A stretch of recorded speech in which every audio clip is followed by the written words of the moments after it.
In shocking news that shook the fashion world, the former CEO of clothing giant Abercrombie Fitch, Jeffries, has been arrested on charges of sex trafficking and interstate prostitution. The scandal reveals a darker side to the life of an executive who has been known by the public to have a very different image. Along with two associates, Matthew Smith and James Jacobson, Jeffries allegedly ran a highly organized prostitution ring. They used Jeffries' wealth, influence, and position as CEO to seduce and coerce young men into engaging in sexual activity. The victims they targeted were young men with ambitions to model for the famous clothing brand. With the lure of a golden opportunity in the modeling world, these victims were then seduced into attending various events that were in reality sex parties.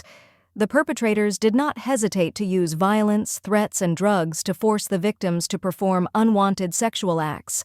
In fact, they also allegedly inject victims with stimulants to ensure their compliance. For years, this network operated in secret.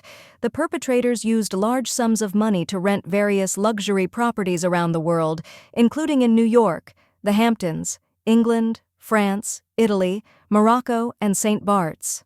They also hired specialized staff to manage these operations and keep them secret. The victims were forced to sign confidentiality agreements and hand over their personal belongings before the event began. They were also threatened with ruining their careers if they refused to do as they were told.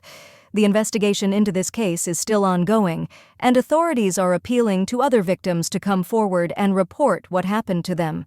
This case serves as a reminder to all of us that crime can happen anywhere, even in neighborhoods we consider safe. Power and wealth do not always guarantee a person has good morals. Hopefully, this case can be a valuable lesson for all of us.